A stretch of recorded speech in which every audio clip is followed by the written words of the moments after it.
오늘 소개해드릴 세 번째 작품은 1992년도 작품 붉은 돼지입니다. 예. 물론 이 사이에 몇몇 작품들이 있긴 하죠. 대표적으로 이제 마녀배달부 키키 그리고 이웃집 토토로. 예. 하지만 저희하고 성향이 좀 안 맞아서 저 개인적으로는 키키는 제가 되게 좋아해요. 예. 미야자키 하야오의 3대 제가 좋아하는 작품 중에 하나긴 한데 난 토토로 너무 좋아. 저도요. 저희 방송에서 소개해드릴 작품은 아닌 것 같고 토토로하고 키키를 뛰어넘는다고 했을 때 저 그 앙년장님의 그 실망하는 표정을 여러분이 보셔야 되는데 말이죠. 개인적으로 뭔가 이렇게 논리적으로 설명은 할 수는 없지만 애니메이션이라는 단어에 가장 잘 어울리는 작품이 전 토토로라고 생각합니다. 저도 짧게 얘기하자면은 판타지도 물론 있지만 일본 영화 특유의 어떤 서정성이라는 거 있잖아요. 막 이렇게 목소리 높이거나 극적인 상황을 안 만들어도 이렇게 가슴이 싹 점여들어 오신 그 느낌을 애니메이션으로 냈다라는 거 보고 나는 깜짝 놀랐어요. 어떻게 실사인 기자가 아닌 애니메이션으로 그 서정성을 나타내지?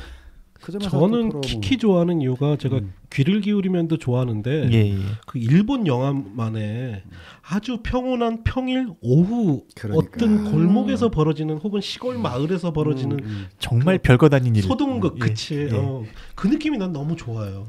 저 키키 볼 때마다 막판에 울컥해갖고 감동적이에요. 이블레이드님은 그 토토로 주제곡 부를 기회를 좀 드릴게요. 정말 사실 그 두 작품 정말 일본적인 가치 중에서 제가 가장 훌륭한 가치라고 생각하는 일상의 위대함이라는 말을 정말 가장 잘 표현한 정확하네요. 두 개 작품이라고 생각합니다. 다른 얘기지만 키키 실사 보신 분 계세요? 실사 나왔었어요? 제가 그 화나는 거 아니에요 혹시? 제가 참고로 작년 세계 청소년 국제영화제 서울 청소년 국제영화제 개막작인 걸로 알고 있습니다. 저는 사실은 제가 언젠가 뭐 B급으로 이걸 한번 소개할까 생각을 하고 있긴 했었어요. 그런 건 실사를 안 만들어줬으면 좋겠는데. 실사병을 도대체 이거 어떻게 해야 될지 모르겠어요. 하여튼 1992년도 작품입니다. 붉은 돼지. 내용은 세계 1차 세계대전 직후인 것 같아요. 파시스트 치하의 이탈리아에 실망해서 스스로 마법을 걸어 돼지가 된 공군 파일럿의 이야기죠. 제가 이렇게 스토리를 짧게 설명드리는 이유는 사실상 붉은 돼지에는 놀랍도록 영화적인 사건이 없습니다.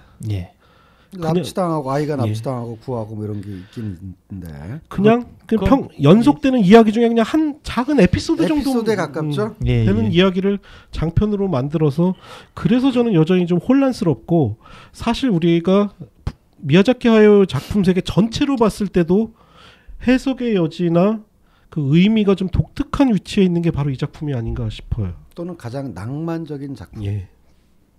저는 이거를 제일 마지막에 봤어요. 왜냐하면 돼지가 너무 못생겨가지고 좀 재미없어 보였는데 돼지마저도 잘생겨야 된단 말입니까? 아니, 캐릭터가 너무 안 예뻐서 근데 나중에 봤을 때 느낌은 이게 미야자키한텐 팀버튼한테 가위손 같은 작품이 아니었을까 그런 생각이 들더라고요. 그렇게 벌려지도 그러니까 이 작품을 표현할 수 있는 두 가지 키워드는 낭만주의와 허무주의죠. 인 것 같아요. 허무주의라고 볼 수도 있지만 저는 달관이즘이라고 볼 수도 있겠다는 생각이 들어요. 개인적으로는 저는 무정부주의라고 생각합니다. 기승전 무정부주의. 이 작품만큼은 그런 것 같습니다. 그리고 미야자키 하야오의 작품 중에서도 유별나게 배경 설정보다는 대사를 통해 미야자키 하야오가 자신이 하고 싶은 이야기를 하고 있구나라는 생각이 또 드는 게 몇 가지 대사 파시스트가 되느니 돼지가 되는 편이 낫다. 또 돼지에겐 나라도 법도 없다라고 스스로 돼지가 된 주인공이 이런 대사들을 통해서 자신의 심경을 고백을 하죠. 말하자면 미야자키 하야오의 작품 중에서 개인 미야자키 하야오의 캐릭터가 가장 짙게 투여된 게 바로 이 붉은 돼지란 말씀이죠. 그리고 직접적으로 대사 하나가 전쟁으로 돈 버는 사람은 악당이다라고 표현을 해버리죠. 그게 그러면 자기 집안 비판한 건가? 그렇다고 저는 보기도 합니다. 실제로. 그래요. 그러니까 하여튼 붉은 돼지는 좀 묘해요. 이거 뭐라고 명확하게 미야자키 하야오가 밝힌 내용을 제가 뭐 가지고 있던 자료에 나오지는 않아요. 그래서 왜 미야자키 하야오의 그 정치적 성향이나 특히 바람이 분다로 논란이 됐던 군국주의에 대한 그의 태도 이런 것들이 굉장히 복잡하기도 하는데 또 명백하게 젊은 시절에는 공산주의자였어요. 예. 사실 이 작품에 관해서 미야자키가 했던 얘기 중에서 이런 얘기가 있습니다. 자, 이 작품을 갖다가 그 표현하면 지쳐서 뇌세포가 두부가 된 중년 남자를 위한 만화 영화를 만들고 싶었다라고 하는 도대체 뭔 소리인지 알 수 없는 얘기를 하는데요. 딱 본인 얘기한 것 같은데 예, 이때만 그러니까, 50대 초반 이때쯤 아니에요, 미야자키 하야오가. 그러니까 저는 이 얘기를 갖다가 정확하게 본인 얘기라고 생각하거든요. 나를 위한 영화. 이 영화의 주인공 붉은 돼지는 이미 이전에 미야자키 하야오의 다른 작품들을 제가 말씀드렸던 아프타의 공적단이라든지 아이들을 끌어주는 뭔가 악당에게 미워할 수는 없고 굉장히 자유분방하고 분명히 법은 위반하고 있고 그 모습을 그대로 그냥 돼지에 담은 거예요. 법은 위반하는데 굉장히 정의로워 보이잖아요. 그렇죠. 예. 그 모습을 그대로 돼지에 담았고 또는 저는 여기서 이 돼지라는 묘사를 정확하게 저는 자본주의의 돼지라는 말이 있지 않습니까? 그러니까 자본주의를 갖다가 그냥 탐욕에 물든 돼지로 묘사하는 것과 정확하게 일치한다고 봐요. 그러니까 저는 그래도 좀 이상한 것은 예. 자본주의의 탐욕에 물든 돼지라면은 이 붉은 돼지 속에서 이 포르코로서는 자본주의자들의 앞잡이가 돼가지고 마구 나쁜 짓을 해야 되는데 여기서는 오히려 그걸 거부하고 약간 프리랜서처럼 살지 않아요? 그러니까 그것을 그 돼지하고 이 돼지는 다른 거 아닌가 혹시? 그 저항의 마지막 저항이 나는 것이라고 저는 생각하는 거죠. 그래서 실제로 작품에 보면 그 대사가 나오거든요. 날지 못하는 돼지는 그냥 돼지일 뿐이야라는 대사가 나오는데 그게 저는 바로 자유에 대한 순수한 동경 그런 것들 없는 돼지는 그냥 진짜 순수하게 돈의 노예일 뿐이다. 라는 얘기가 아닐까라고 생각을 해요. 뭔가 말하다 보니까 뭔가 잘은 모르겠는데 설득 당하는 것 같기도 하고 아닌 것 같기도 하고. 그래서 포르코가 돼지로 변신한 이유는 뭔가요? 미야자키 하야오는 기본적으로는 그냥 낭만적인 공산주의자라고 생각을 해요. 어떤 사회 혁명에 대한 낭만도 있고 이렇게 되면 세상이 이렇게 좋아질 것이라는 생각도 있고 그 세상을 만들기 위해서는 아까 나우시카라든지 뭐 라퓨타처럼 세상이 완전히 쪼개지고 새롭게 모이는 그런 현이 있더라도 그런 뭔가 새로운 형태의 이상형이 만들어지지 않을까라고 생각을 하고 계속해서 작품 활동하고 하는데 한 50돼지 속에서 변한 이유는 그러니까 50쯤 되고 나서부터는 아마 그런 비전에 대한 회의가 좀 느껴지지 않을까 생각을 합니다. 때가 언제냐면 92년이거든요.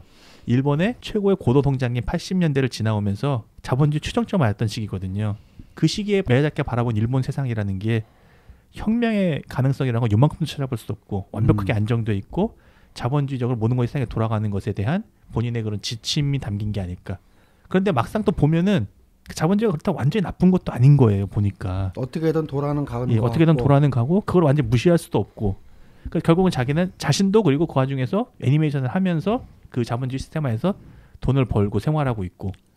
세상을 바꿀 수 없으면 차라리 내가 바뀐다라는 설정인가? 그러니까 그런 대사도 있잖아요. 나중에 막 대결을 할 때 이쪽에선 총을 쏘는데 포르코는 총을 쏘지 않을 때 나오는 대사가 돼지는 사람을 죽이지 않아라고 그쵸, 해요. 그런 대사도 있어서 그러면은 그 우리 병자의 이야기를 종합해 보면 전체적인 이 작품의 태도는 거의 자조에 가까운 것 같네요. 저는 자조라고 생각해요. 허무주의라든지 낭만주의가 거기서 나온다고 봅니다. 그렇지만 나는 자조나 염세주의까지는 가지 않았다고 생각을 하는 게 이제 이런 세상에서 인간으로 사느니 차라리 돼지가 되겠어라고 선택한 게 주인공 캐릭터이긴 하지만 보세요.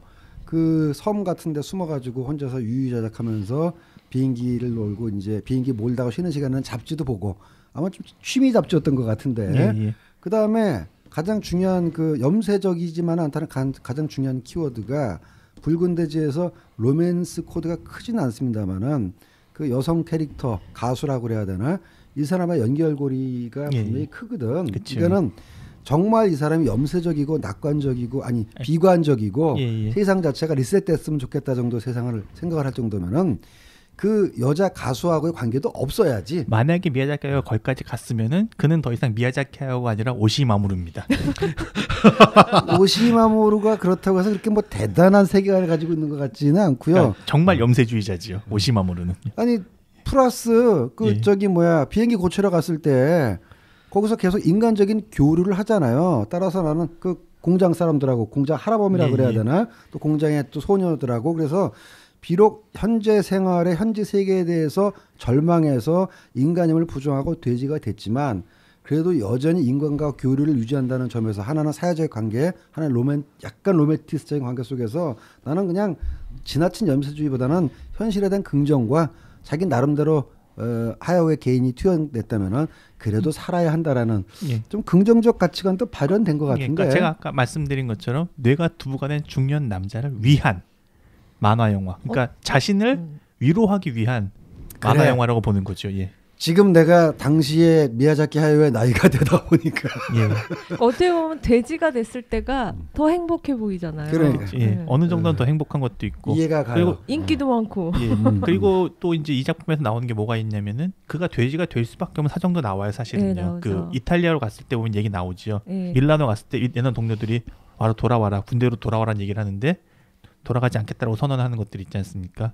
미야자키가 과거에 몸담았던 공산주의 운동이나 뭐 그런 내부 운동들이 점점점 더욱더 이제 파시즘에 가까운 운동으로 변질되어 가는 걸 보면서 미야자키가 굉장히 거기서도 회의를 느꼈을 거라고 봐요. 어떻게 보면 병자 이야기를 종합해 보면 아나키스트 선언처럼 들리네요. 예, 저는 명확하게 미야자키가 아나키스트 선언을 했다고 생각을 해요. 예. 저는 이제 거기에 덧붙여서 중년의 미야자키가 그냥 로맨티스트의 선언도 같이 했다고 보는 게 특히 여기 보면은 미야자키 뭐 마냐베나부 키키도 배경이 일본은 아니잖아요. 예, 예. 시대 불명이라고 해야 되나 중세 유럽의 어떤 마을스러운 뿐만 아니라 천공의 성 라퓨타도 그렇고 사실 모노노케 히메 이전까지는 미야자키 하야오의 영화에서 뚜렷하게 일본색이 드러나는 영화들이 이렇게 많지가 않았죠. 예, 예. 그리고 또 아까 학습원 대학이라는 얘기를 했는데 예, 예.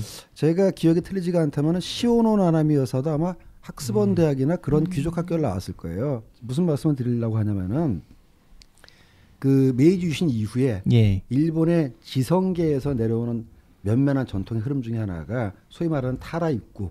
예. 다른 말로 얘기하면 유럽 문화에 대한 동경이 굉장히 강했거든요.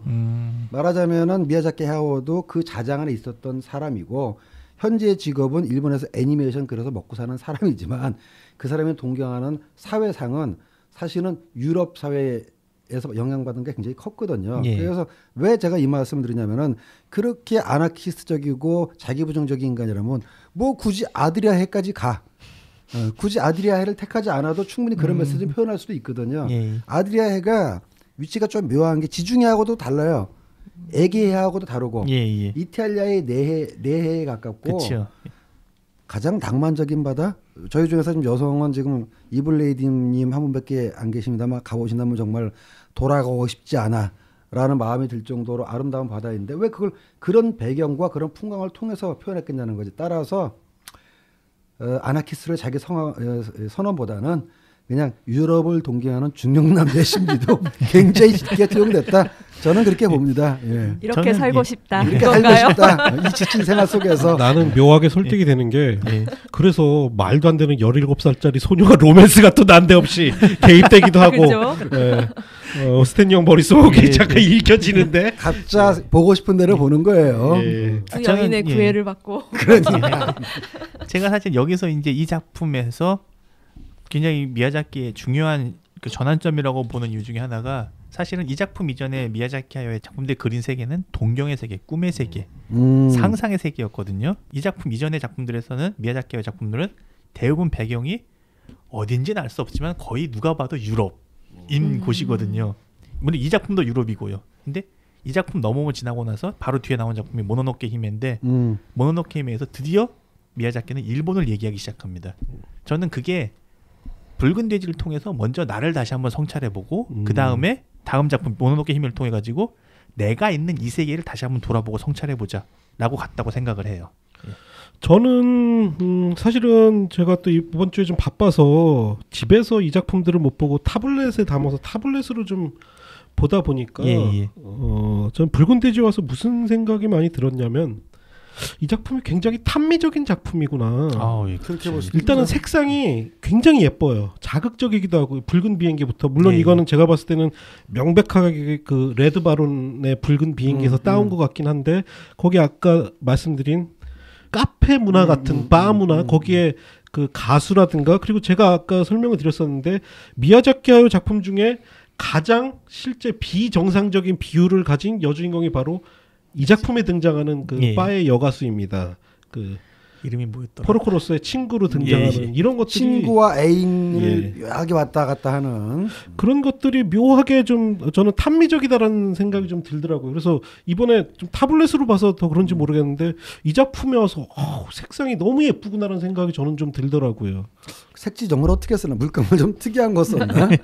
아니 그 이블레이드님 정말 그 얼굴색 네. 내지는 초원색을 얘기할 때 우린 얘기할 때 그냥 나무색, 녹색 이렇게 얘기하잖아요. 근데 카트별로 색깔이 달라지지 않으면 물감의 배합이 정말 정확해야 될 텐데 그 기술이 있는 거죠. 셀 쪽은 제가 작업을 안 해봐서 모르겠고요. 디지털은 그 회사마다 컬러 차트를 가지고 있어요. 컬러 차트를. 예, 거기에 다 넘버링이 다 되어 있어서 컬러를 칠할 때 다 얼굴 무슨 색, 뭐 그것도 한 인물이 있으면 그 석양일 때 얼굴색, 뭐 밤일 때 얼굴색, 새벽일 때 얼굴색 이게 다 다르거든요. 그걸 이제 다 따로따로 지정해주면 그 회사의 차트에서 찍어서 사용하는 거죠. 근데 붉은 돼지는 디지털이 본격적으로 도입되기 아니 전이니까 그건 셀이죠. 오로지 인간의 노력만으로 이런 색깔을 구현했다라는 거 아니에요? 기록에 의하면 컴퓨터 그래픽을 본격적으로 쓴 작품은 모노노케 힘의 본격적은 아니고 저희가 이번에 다시 유심히 봤더니 부분 사용했더라고요. 부분 예. 사용했더라고요. 예. 왜냐면 그때는 할리우드에서도 본격적으로 저기 미녀와 야수만 해도 셀하고 그 컴퓨터 그래픽이 이렇게 약간 이제 조금씩 결합돼 있잖아요. 예. 아마 토이 스토리 이전 작품이기 때문에 이 저기 붉은 돼지도 본격 컴퓨터 애니메이션이라 보기는 어려울 거예요. 본격은 저기 센가치로부터죠. 예, 올 디지털 예, 그렇죠. 애니메이션이 됐어요. 그러니까 붉은 돼지는 미야자키 하야오의 성인으로서의 선언 같다는 느낌도 좀 드는 게 등장 인물들은 명백하게 성인이에요. 기존의 작품들하고 달라요. 근데 영화 전체의 사건은 저는 그 마녀 배달부 키키랑 별다를 바 없다고 생각해요. 마녀 배달부 키키도 그냥 작은 소등극이지 영화 전체를 아우르는 무슨 엄청난 사건이 일어나지 않거든요. 예, 그렇죠. 주인공이 꼭 해결해야 될 거대한 미션이 있다는 예. 거 아니라는 거죠. 그런 면에서 이 작품부터 성인으로서의 미야자키 하야오의 좀 정체성이 드러나는 것은 아닌가. 그리고 그것이 극대화된 게 저는 모노노케 히메가 아닌가 싶은 생각이 좀 들더라고요. 그리고 다른 작품에서는 여성에 대한 생각을 캐릭터에 담아서 표현을 하는데 붉은 돼지에서는 굉장히 직접적으로 묘사하지 않았나요? 남자 그러니까 돼지 캐릭터가 직접적으로 묘사를 하죠. 예, 그 여자 비행사도 넌 여자니까 딴 데를 가겠다라고 한다던가 그 만드는 사람이 다 여자들이라던가 이런 걸로 여성에 대한 의견을 확실히 보여주는 작품인 것 같기도 해요. 근데 또 미야자키 하야오가 공격도 많이 당했던 게 이 작품에서 특히 이제 그 주인공 돼지가 범죄자들의 그 강탈한 돈을 나눠서 물론 좋은 데 쓰긴 하지만 그것을 나눠 갖는다는 설정 이런 것 때문에도 굉장히 많은 비난을 받았다고 좀 하더라고요. 그러니까 그것도 저는 이전에 있던 작품 태도와 인맥한다고 보는 게 공적이라든지 해적이라고 하는 그러한 낭만적인 무법자에 대한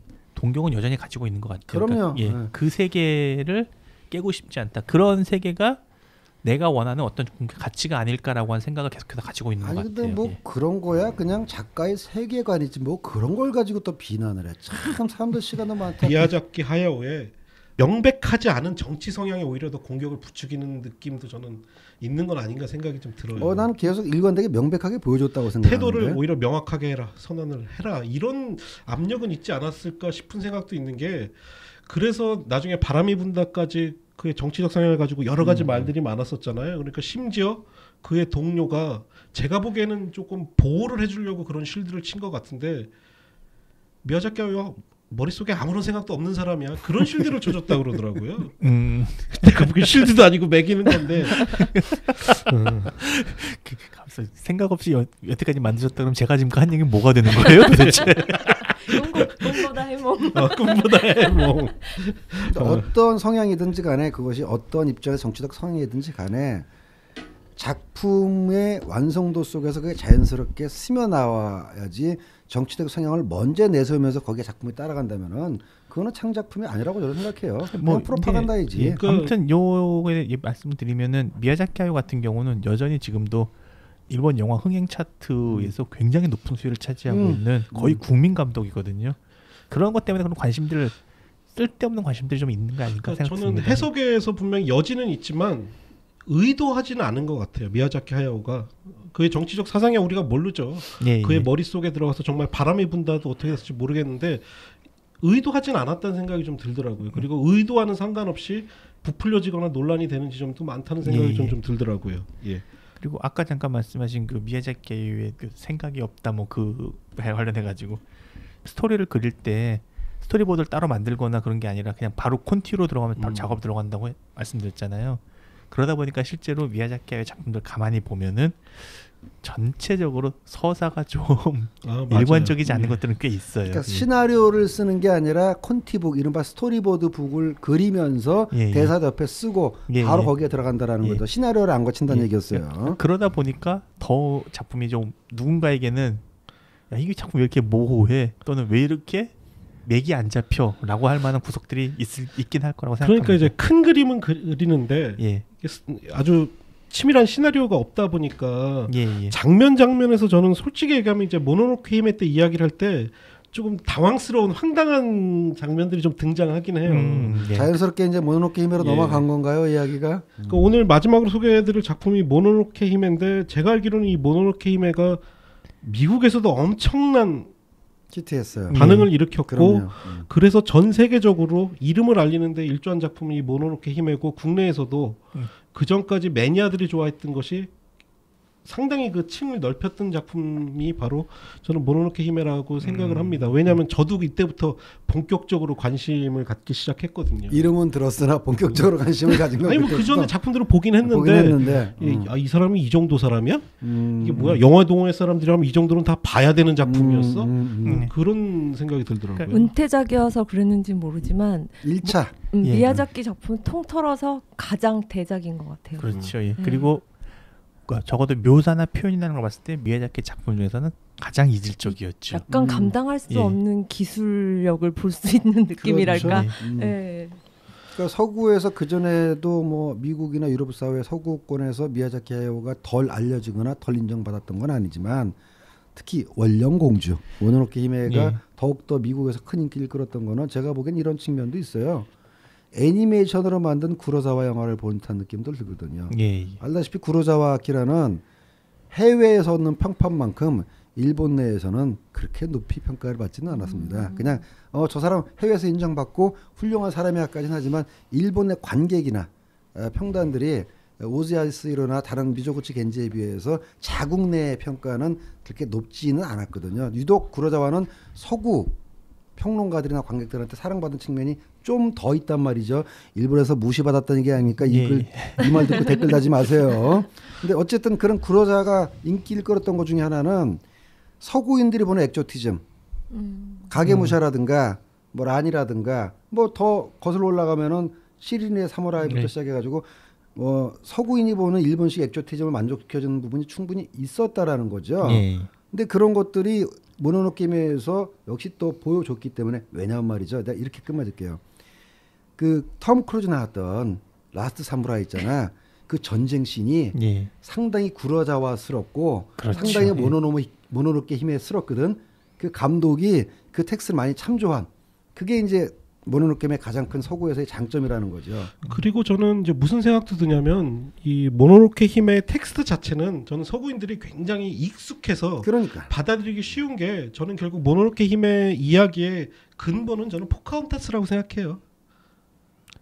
갑자기 반응이 거기서 포카혼타스 포카혼타스가 잘 생각. 이야기 구조하고 거의 그러니까 쉽게 저렇게 생각 보시면 돼요. 아바타도 그렇고 현대 문명에 있던 한 남자가 이 미지의 여인을 만나서 그 세계에 동화되고 또 중간에 중재자 역할까지 하는 이거 아바타도 사실은 포카혼타스 이야기의 변형이잖아요. 그래서 저는 오히려 좀 받아들이기 쉬웠던 편은 아닐까 싶은 생각이 좀 들더라고요. 예. 포카혼타스 스토리와 유사한 측면이 있었기 때문에 근데 포카혼타스는 저런 게 있어요. 외부자 내부자의 시선이 있다라는 거지.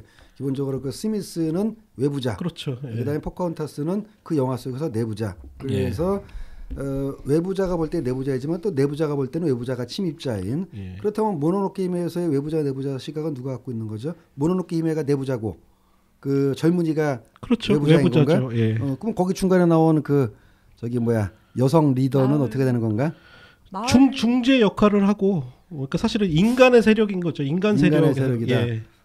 중재하는 게 아시타카가 아닌가요? 그럼 오히려 아시타카가 이제 중재자 역할을 하는 거죠. 스미스 역할을 오히려. 하는 거죠. 그 사슴 타고 다니는 형. 예, 그러면 그 주인공이 중재자. 저기 광산 개발하는 그 아줌마는 저거네. 침략자죠. 예. 그래서 저는 기본 스토리라인은 저는 포카혼턴스랑 그렇게 다르진 않다고 그러고 생각을 보니까 해요. 그렇게 볼 여지도 있는데 보니까 예. 병자님 별로 동의하지 않는 표정인 것 같은데. 그것보다 훨씬 복잡하다고 생각합니다. 어떻게 복잡합니까? 저는 이 얘기가 그러니까 사실은 근대 일본의 발전, 근대 일본이 생성하고 발전한 거에 대한 얘기를 그대로 사실 얘기 담았다고 생각을 해요. 그 주인공인 아시타카가 출발한 그 마을은 전쟁에서 패한 사람들이 모여가지고 구석에 숨어 지내는 그런 마을이에요. 숨어 지내면서 원시 공산주의, 원시 공산주의 체제, 그런 공동체적인 생활을 하고 있는 사람들인데 그 세계에 있는 누군가가 어떠한 일 때문에 어떤 외부적인 사건 때문에 세상으로 나가게 된 거죠. 세상으로 나가게 됐는데 그 세계는 이제 그 거대한 철과 총의 세계, 즉 자본주의의 세계인 겁니다. 그가 맞닥뜨린 세계는요. 자본주의가 지배하는 세계, 근대적 자본주의가 지배하는 세계지요. 근대적 자본주의는 그 전근대의 세계, 전근대적인 시대와 서로 충돌을 하면서 동시에 자연이라는 것을 정복해 나가서 자연을 정복해 나고 자연을 정복한 수탈한 힘을 가지고 전근대를 극복하기 위해서 노력하는 그런 시대인 거죠. 저는 거기에 다소간의 논리적 비약이 있다고 생각을 합니다만 지금의 시각으로 볼 때는 자연을 개발하여 내지는 착취하여 철과 총을 생산하는 게 자본주의적으로 보일 수도 있겠는데요. 명확하게 이 원령공주의 설정이 뭐냐면은 그 저거예요. 에도 막부 초기로 가요. 그러니까 우리나라로 따지면 임진왜란 그 전후의 시기로 설정이 돼 있다고. 저도 그거를 그때는 자본주의가 맹아가 발생하기 훨씬 전의 일인데 그러니까 로버트 스티븐스의 산업혁명부터 한 250년 전인데 어떻게 거기서 자본주의를 유치하겠어요. 그보다는 그냥 자원에 대한 인간의 탐욕적인 개발이 자원도 망가뜨려가고 인간도 망가뜨려간다는 환경론적으로 보는 게 좀 더 낫지 않을까? 근데 이제 그 부분도 이 모노로케임에는 병자가 얘기한 대로 좀 텍스트가 복잡하다는데 나도 동의하는 게요. 나우시카에서 자연을 침략하려는 거랑은 목적이 달라요. 왜냐면 제가 거기만 말씀드릴게요. 나우시카에서 자연을 침략하는 거와 확실히 다른 게 여기 있는 사람들은 좀 약간 과한 측면이 있지만 일단 생존을 위해서 뭔가 생산해야 되는 시기였다고 일단은 자본주의가 훨씬 더 생기기 전에 나우시카야 자본주의가 극성을 이뤄가지고 속된 말로 지랄 발광을 한 나머지 멸망한 이유고. 그러니까 그 나우시카에서는 명백하게 그 거신병을 일으켜서 자기들이 침략을 목적으로 자연을 지배하기 위해서 하지만 여기서 그 총을 만들고 무기를 만드는 사람들은 방어가 목적이라고. 방어가 목적이기 때문에 그래서 이 작품에서도 마지막에 보면 그 톤이 결국은 누구 한 명의 일반적인 승리가 아니라 화해와 이해로 끝나는 게 아닌가. 그래서 약간 숙명론적 시각도 있고. 그래서 아까 침략자들이라고 제가 묘사는 했지만 사실상 이들도 침략자는 아닌 거죠. 인간 부족들도. 그러니까 제가 이제 여기서 자본주의라는 메타포를 끌어내고자 하는 이유는 자본주의라는 말이 개발주의라고 아마 돌려도 될 것 같긴 해요. 그렇죠. 뭐냐면은 개발주의. 근대 사상과 굉장히 결부시켜 생각해야 한다고 보는 이유가 뭐냐면은 에보 씨가 이끄는 그 마을은 단순히 자연을 수탈해가지고 뭔가 산업적인 생산력을 높이는 그것만이 목적이 아니에요. 그 세계는 보면은 여성도 해방돼 있고, 그리고 이전에 그 천지받고 무시당하던 천민들도 해방돼 있고. 그렇죠. 저는 그런 면이 한센인 환자들도 자기의 구성을 받아들이고. 저는 그런 면이 어떻게 보면은 근대 혁명과도 일치하는 면이 있다고 보는 거예요. 산업의 발전과 그 산업의 발전의 힘을 이용해 가지고 그런 이제 기존에 억압됐던 계급의 해방까지 얘기한다는 측면에서 단순한 자본주의, 추탈의 자본주의뿐만 아니라 자본주의의 장점까지도 같이 가지고 있는. 라기보다는 거기서 해보시는 그 철을 캐는 목적은 자기네들의 보호도 있지만 또 다른 권력층과 이렇게 거래를 하기 위한 목적도 있지 않았던가? 그러니까 그것은 거래죠. 그러니까 뭐냐면 거래를 통해 가지고 스스로의 계급의 해방을 목표로 한다는 측면인 거죠. 그래서 저는 에보 씨의 그 공동체는 전근대를 극복하고자 하는 근대의 움직임이라고 해석을 하는 겁니다.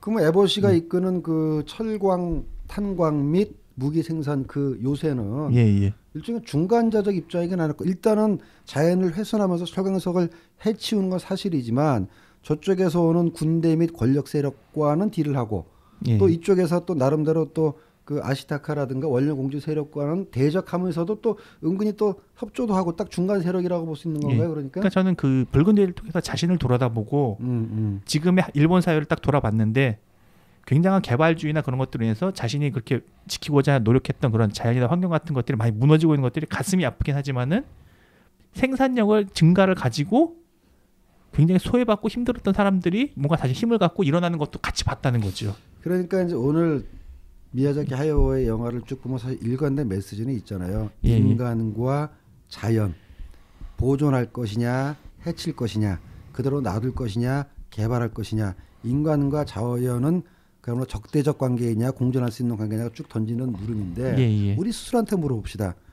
우리가 자연을 보호한다고 해서 아무것도 안 하고 살 수 있을까? 원시로 돌아가서 그건 또 곤란하다고 생각하실 테고 그렇죠. 그렇지만 또 우리의 물질적 부를 위해서 또 평안한 생활을 위해서 마구마구 자연을 해쳐도 할 것인가? 그것도 아닌 거고. 그럼 미야자키 하야오의 입장은 뭔 거예요? 그냥 우리가 좀 불편하더라도 자연을 보존하자. 늑대개한테 잡아먹히지 않으려면? 적어도 원령공주라는 이 만화에서 가장 많이 인용되는 대사는 아시타카가 사내기 한 대사입니다. 살아라. 살아라. 예, 살아라라는 대사입니다. 그러니까 미야자키 자신도 정답은 모르겠고 이게 맞고 옳은지 모르겠지만은 그렇죠. 정답 모르는 거 같죠. 모르겠지만은 일단 살자, 우리 살아보자.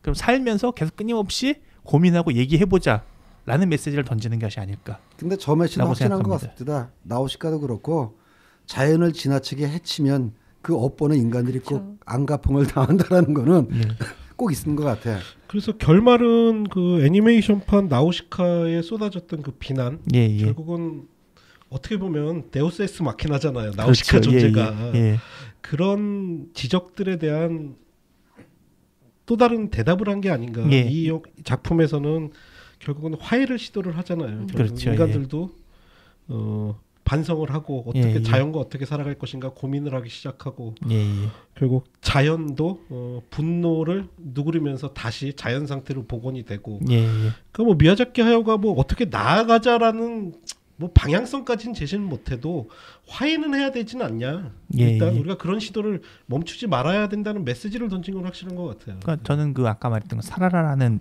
말에는 뭐가 있냐면은 그 살아라는 당연히 너도 살아라는 얘기가 있지만은 네가 살기 위해서 남을 죽이지 말고 너도 살고 너도 살자. 우리 같이 살자라는 상생이다. 메시지가 있지 않냐라고 생각을 합니다. 근데 미야자키 하야오의 그 개인적인 이력 자체는 우리가 이미 앞서 봤다시피 도시인이거든요. 동경에서 태어나서 꽤 괜찮은 집에서 살았고 또 괜찮은 대학을 나왔고 또 도예 영화사 애니메이션에 있어서 한마디 이 사람은 뭐 시골에서 농사를 져본 적이 있는 경험도 아니고 그렇게 자연 친화적인 삶을 살지는 않았는데도 불구하고 그 다큐멘터리 보면 나오지만은 지브리 스튜디오는 얼마나 자연 친화적입니까? 그리고 그 후쿠시마 그 다큐멘터리 자체가 후쿠시마 원전 사태 이후에 저기 뭐죠 바람이 분다를 제작하는 당시의 과정을 찍은 다큐멘터리잖아요. 보면은 미야자키 하야오가 분명히 원전 반대 시위에 나서면서 어떤 반전 평화 메시지를 주장하는 부분도 분명히 있어요. 물론 일본 사람들한테 원전 반대 시위는 명분으로서가 아니라 생존의 문제이기도 할 거예요. 정말 우리나라에서 만약에 이번에 영화도 나오잖아요. 판도라. 만약에 우리나라에 정말 후쿠시마 같은 일이 일어났었다면은 다 도망가야지 진짜. 우리나라는 진짜 초대형 재앙입니다. 그러니까 일본 사람들한테는 명분 이상을 넘어선 생존의 문제라는 생각도 드니까 미야자키 하야오가 원전 반대 거기는 원전이라고 하는 거 원발이라고 합니다. 원자력 발전소. 원자력 발전소. 그 반대에 나서는 것도 이해는 가요. 근데 어쨌든 기본적으로는 자연 친화론적이고 자연주의적인 세계관을 갖고 있다라는 거. 지금 저 병자님은 낭만적 아나키스트라고 낭만적 영감탱이라고 봐. 그냥 나는 자연 친화적인. 저는 이 작품 보면서 딱 두 장면에서 굉장한 웃음을 터뜨렸습니다. 아까 말씀드린 치밀한 전문 시나리오 작가 없이 미야자키 하야오가 스토리북 콘티를 그리면서 스토리 전개되면서 나오는 실수들, 예를 들어 주인공 아시타카가 산이를 보면서 너 참 예뻐 이러는 대사 하나랑 마지막에 산이가 아시타카를 보면서 나도 널 좋아하는 것 같아 이런 대사들 보면서 아 이건 내가 용납하기엔 너무 그건 애니메이션 어쩔 수가 없지 뭐 배우들이 실생활처럼 아니 근데 뭐 거기서의 감정이 너무 뜬금이 없어요. 특히나 배우들이 감독님 이건 아닌 것 같아요. 뭐 그럴 수도 없고. 넌 참 예뻐 예쁜 얼굴을 가졌어 막 이러는데 아 진짜 좀 닭살 돋더라고요. 아주 솔직히 말해서 제가 사실은 그런 그 미야자키 하야오의 희한한 철없는 낭만성 같은 게 나올 때가 있거든요. 자주 보여요 생각보다. 그래서 저는 사실은 스튜디오 지브리의 작품, 물론 미야자키 하야오 정말 좋아하는 작가긴 합니다만은 저는 그런 면이 있다끔씩 견딜 수 없어가지고 미야자키보다는 다카하다 이사오가 훨씬 더 좋은 작가라고 생각을 해요. 그리고 참 모노노케 히메를 이야기하면서 빠뜨릴 수가 없는 게 이 작품에서 등장하는 그 아주 잔인한 묘사들. 예, 팔이 예. 뚝뚝 잘라지고 목이 툭 머리도 떨어지고 뭐 뚝 목도 떨어지고, 날아가죠. 예, 목 예. 날아가고 이런 부분들 보면 붉은 돼지를 기점으로 좀 변화를 시도한 건 사실인 것 예. 같아요. 그리고 또 빠뜨릴 수가 없는 게 센과 치히로에게 오늘 다루진 않지만 예, 센과 예. 치히로야 명백하게 성적인 묘사들에 대한 은유가 많죠. 그렇죠. 예. 그리고 실제 일본의 나는 목욕 그래요. 문화, 센가치히로에서 실제 일본 목욕 문화와 그 매춘 문화에 연관된 목욕탕 문화는 나오지만 예. 나는 너무 순수한 마음으로 봐서 그런지 전혀 그런 거 못 참겠던데. 저는 그거 보면서 저는 진짜 센가치히로를 좋아하는데요. 이 작품 보면서 마치 미야자키 하야오 손에 드디어 동양의 이상한 나라의 앨리스가 나왔다라는 생각이 좀 들었어요. 물론 센가치히로는 훌륭한 작품인데 나는 거기서 이렇게 성적인 코드를 자꾸 박원님 찾으셨다길래 도대체 어디서 찾았는지 일본의 그런 목욕탕 문화를 경험하고 오셨나? 아니요. 궁금한데. 오늘 보세요, 잠깐 그- 얘기해 보는 건 어떨까요? 저기 뭐야 그 씻겨주는 장면에서 예, 마지막에 그 자전거 손잡이 있잖아요. 그 오물로 묘사가 돼 있지만 그거를 잡아서 끄는데 알고 봤더니 그 신이 늙은 신이었잖아요. 예. 이 장면들 굉장히 명백한 은유라고 봐요 저는. 뭔가 파란 약과 관련된 비유라는 건가요? 그러면 늙은 신을 어린 아이가 씻겨줌으로 인해 그의 본 모습을 찾아준다는 아하. 지점. 아니 이거는 제 생각이 아니라 아니 그런 그래서 코드로 많이 미야자키 하야오를 읽어요. 네. 의미하려는 세력인지 바로 본 세력인지 모르겠지만 로리콘이다라고 비난하는 사람도 있었어요. 저는 그 정도까지는 아닌데 저도 그 관련된 자료들을 좀 꽤 찾아봤는데 예, 예. 일본의 상당히 많은 사람들도 이건 명백하게 매춘 문화를 사실은 이야기에 도입했다는 이야기들을 많이 하더라고요. 센가치히로 같은 경우는 예. 그 얘기 많이 나오고 있습니다 실제로도. 예. 거기 나오는 그 온천장 자체가 일본식 육악의 이미지가 많이 있죠. 그냥 일본식 유곽이지요. 예. 이미지가 있다기보다도. 예.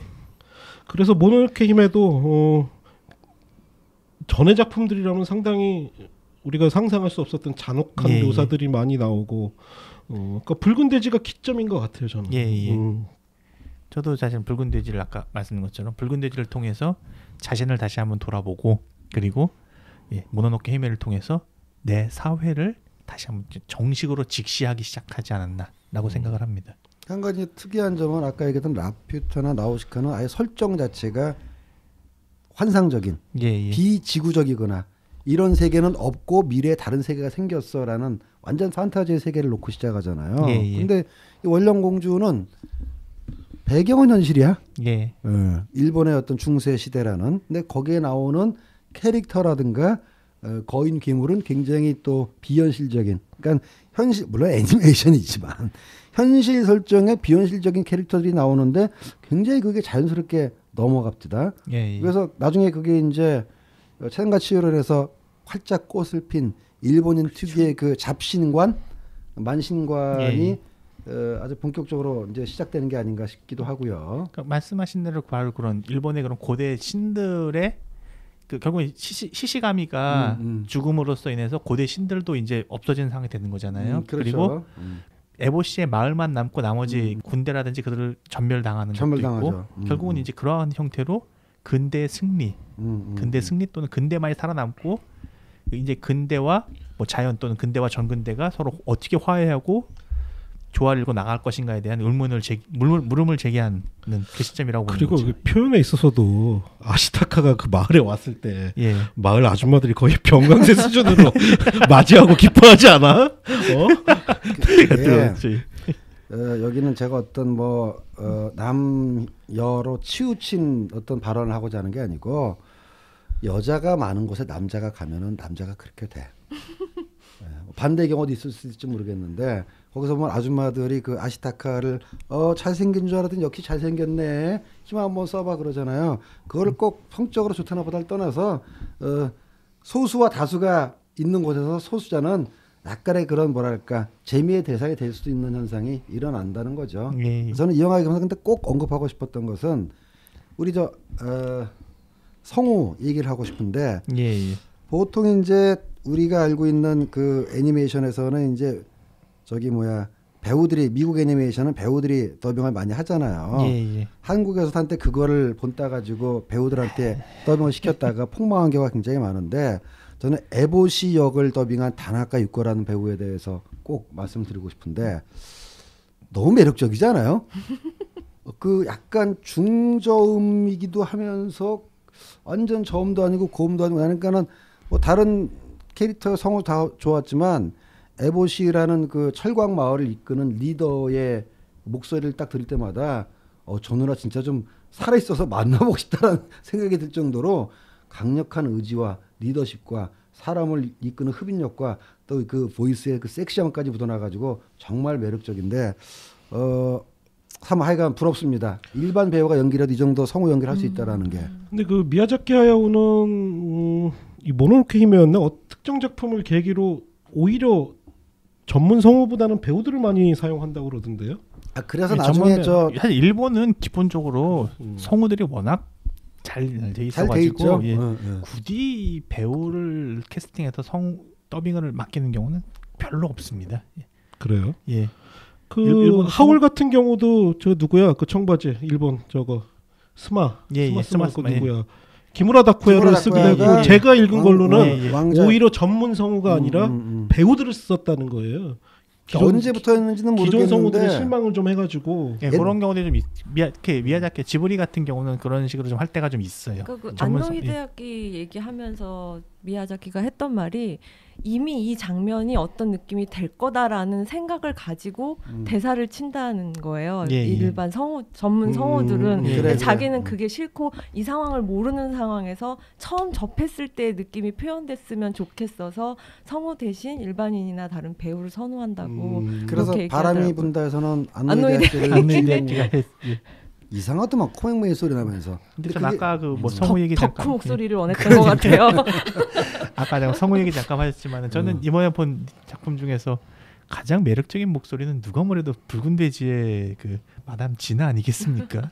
그래요. 그런 톤이긴 한데 사토 도키코가 특히 그 처음에 딱 그 카페에서 뭔가 좀 늘어지는 느낌의 나른하고도 매혹적인 그 쌍송인가요? 아무튼 이탈리아 칸초네인가 아무튼간에 그 노래 딱 부를 때 그 느낌은 내가 볼 땐 그 바의 분위기는 카사블랑카의 느낌을 많이 원형한 것 같아요. 어느 정도 그런 느낌이 있어요. 저는 일부러 이번에 한국어 자막 띄워놓고 한국어 더빙으로 봤어요. 그래요? 예, 그래서 더빙하고 이 번역이 좀 어떻게 됐나. 사실 애니메이션을 무시하는 건 아닌데 거기서 이제 목소리 연기를 느끼는 것도 있지만 정확히 번역에 어떤 차이가 있나를 좀 보려고 두 가지를 띄워놓고 봤는데 미묘하게 내용 차이들이 좀 나긴 하더라고요. 역시. 그거는 이제 당연한 얘기지만 애니메이션은 입모양에 맞게 번역해야 되고 자막은 글자 수에 맞게 번역을 해야 되니까 좀 더 축약이 있고 오히려 더빙할 때는 원래 대사에 없었던 말을 일부러 만드는 경우도 있어요. 더빙 대본 만들면서. 반대로 자막 대본은 있는 것도 줄여야 되는 경우가 있고. 근데 이제 문제는 그렇게 두 개 비교해서 그 내용이 좀 차이가 나는 부분도 있는데 그러니까 차이가 난다는 중요한 건 원 뜻이 자막이 맞는 건지 언어가 맞는 건지 모르니까 그렇게 봐도 결국은 별로 의미가 없더라. 일본어를 이해해야 되는데 일본어를 알아야 그게 비교가 되지. 그렇더라고요. 그래서 뭐 모노노케 히메까지 모노노케 히메는 뭐 내용 설명 안 드렸는데 많이 보셨겠죠, 뭐 다들 아시겠죠, 뭐.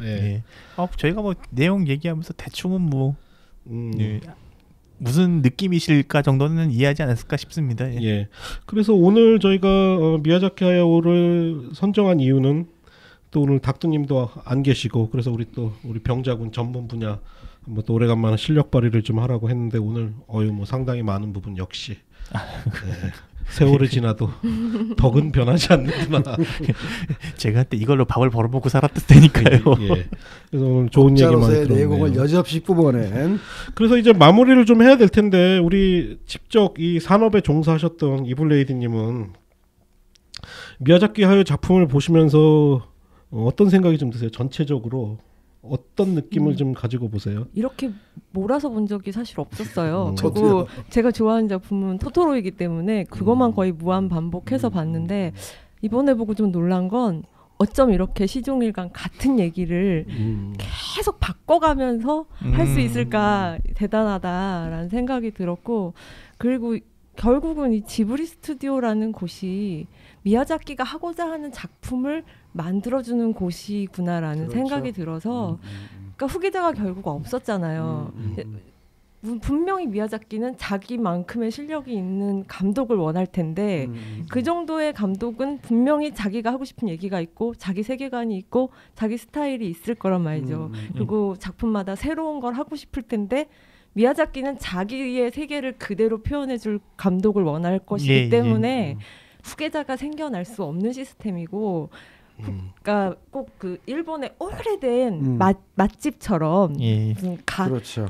지금 가업을 가업을 이을 사람이나 이 아버지의 정신 세계와 그 스타일을 그대로 받아들여서 그거를 이어가야 되는데 그러려면 아들이 필요하죠. 근데 이 아들이 능력이 안 되기 때문에 좋은 이유를 하셨는데 맞아요. 네, 그래서 이 미야자키의 후계자는 나올 수 없는 시스템이었다라는 생각이 이번에 몰아서 보다 보니까 확실히 보이는 것 같더라고요. 그래서 지브리는 디즈니가 될 수 없다는 거 아니겠어요? 그 요즘 가장 핫한 애니메이션 감독 중에 하나인 신카이 마코토 도 사실은 지브리에서 일을 했었습니다. 그쵸. 그리고 그래? 미야자키 하야오가 실제로 신카이 마코토를 자신의 후계자로 만들려고도 했었는데 신카이 마코토 정도 되는 감독이 그 미야자키 하야오의 그런 강압적인 그런 걸 견딜 수 있을 리가 없거든요.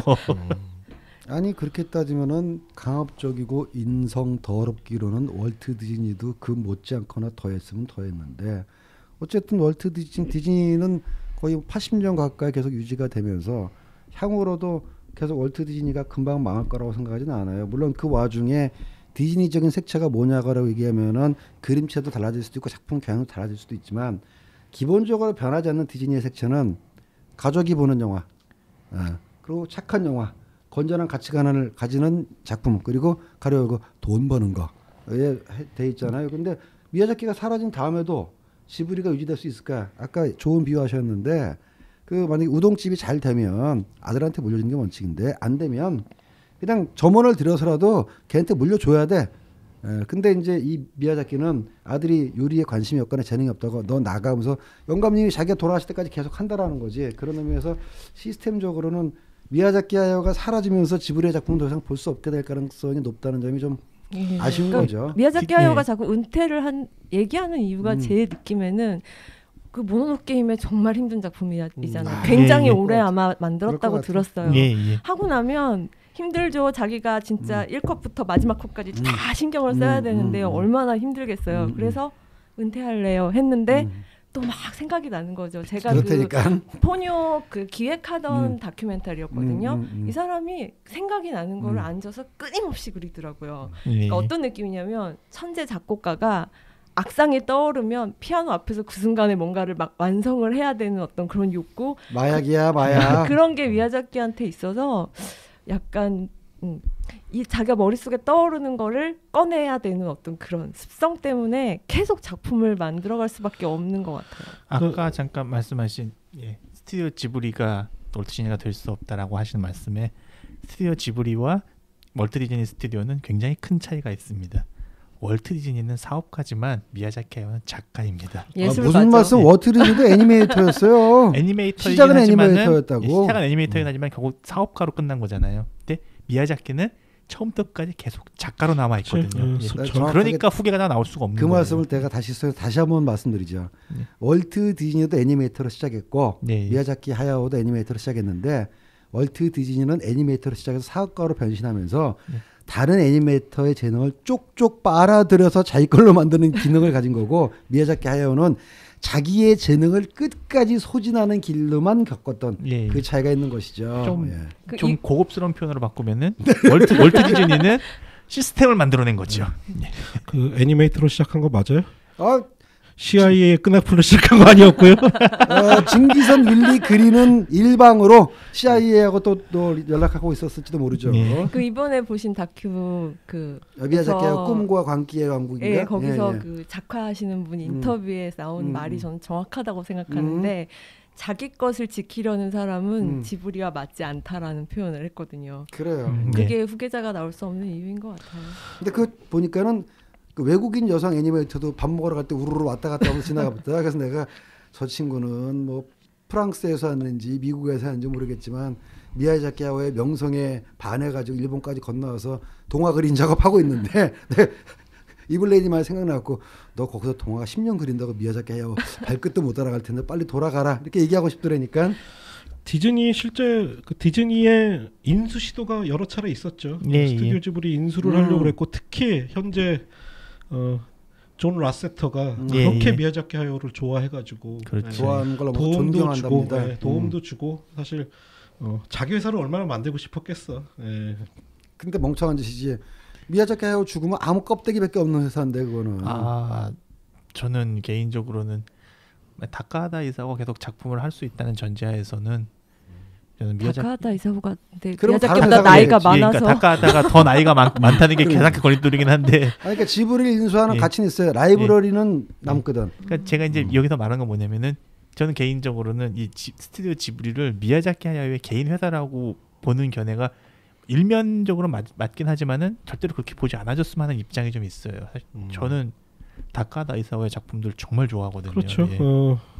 근데 그분 근데 자꾸 나이 얘기해서 미안하지만 그 예. 두 사람 다 그러면은 아니 픽사는 존 레세터 없이도 거기 완전 시스템 그 디즈니하고는 또 다른 의미에서 시스템이 됐기 때문에 계속해서 픽사는 굴러갈 거야. 아마 나보다 더 50년 100년 뒤에도 굴러갈지도 몰라.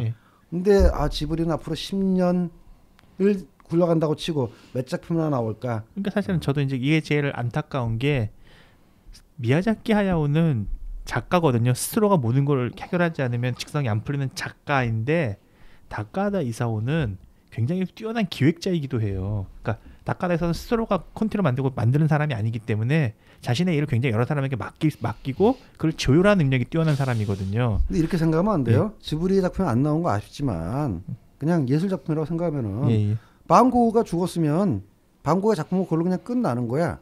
고우가 안 나오는 게 작품이 안 나온 게 아쉽긴 하지만 고우가 만들었던 예술 세계를 우리가 그냥 감상하는 것만으로서 고우의 업적을 인정하듯이 지브리도 여태까지 나온 것만으로 인정을 하고 무슨 방고우가 디즈니처럼 또 애니메이션 기계 만들어가지고 디립다 찍어내면 그때부터는 방고우가 아닌 거잖아요. 그러니까 저는 말씀하신 거에 굉장히 동의를 하면서도 여전히 다카하다 이사오의 그냥 팬으로서 팬심이 강하구나. 다카하다 이사오의 시스템이라면은 충분히 더 좋은 작품들이 나올 수 있을 거라고 그 생각하는 나이가 더 많다며. 그냥 아쉬워한다는 거죠. 그러니까 저는 뭐 이게 어쩌다가 아니라 좀 아쉽다라는 겁니다. 지브리만큼의 계속 퀄리티를 유지하는 극장판 애니메이션 작품이 계속 나와준다면 사실 좋기는 하죠. 제가 굉장히 지브리 작품 중에 좀 당혹스러웠는데 사실은 뭐 그렇게 되진 않았지만 이걸 계기로 정말 지브리가 병자 이야기대로 미야자키 하야오 1인 회사가 아닌 다양성을 확보할 수 있겠구나 생각했던 작품이 바로 이웃집 야마다군이었거든요. 그게 다카하다 이사오거든요. 그렇죠. 기존 작품은 굉장히 톤도 좀 다르고 처음 볼 때 굉장히 당혹스러웠어요. 그런데 그런 시도들이 좀 있었으면 지금의 거의 미야자키 하야오가 그 지브리 자체로 통용되는 그런 시대를 맞이하진 않았을 텐데 결국은 좀 아쉬운 것 같아요. 아쉽죠. 오늘 뭐 어쨌든 그렇게 미야자키 하야오를 다뤄드렸네요. 여러분들이 좋아하시는 센과 치히로는 저희가 언젠가 한번 나중에 다뤄드리기로 하고 또 다른 하얀 눈이 내리는 하야 국면에서 다시 한번 다뤄드리도록 하겠습니다. 하야 안 하면 또 다시 돌아온다. 이렇게 오늘 또 원래 마감 일정 때문에 못 나온다고 그러는데 제가 좀 부탁해서 또 이블레이드님 와주셨는데 강제 출연을 시켰죠 이블레이드님을. 또 그 바쁜 와중에 작품까지 보고 오셔서 감사드립니다. 감사합니다. 소감 한 말씀 해주시죠. 굉장히 기대를 하고 왔어요. 뭔가 그 미야자키 작품 속에 더 있는데 그걸 알고 보면 더 재밌을 것 같은데 굳이 내가 노력해서 알고 싶지는 않다 이러고 지나간 것들을 오늘 또 베테분들이 다 말씀을 해주신 것 같아서 유익한 시간이 됐습니다. 아유, 죄송합니다. 이 자본주의 성애자를 만나가지고 우리 파고님이 제 마감 하나만 해결해 주시면 좋겠지만 뭐 원하면 내가 해줄 수 있어. 근데 책임은 못 져. 책임은 못 져. 파고님 그림으로 괜찮으세요? 원하면 지금이라도 그려줄 수는 있어. 저는 이번에 내 작품 다시 한번 보고 나니까 무슨 느낌이냐면 잘 모르겠어요. 이 사람 어떤 사람인지. 아니 여태까지 신나게 얘기해놓고 잘 모르겠어요. 그냥 여전히 감이 잘 안 잡혀요. 저는 미야자키 하야오. 예. 그래서 여러 논란도 많지만 미야자키 하야오에 대한 여러분들의 평도 저희가 궁금하네요. 예.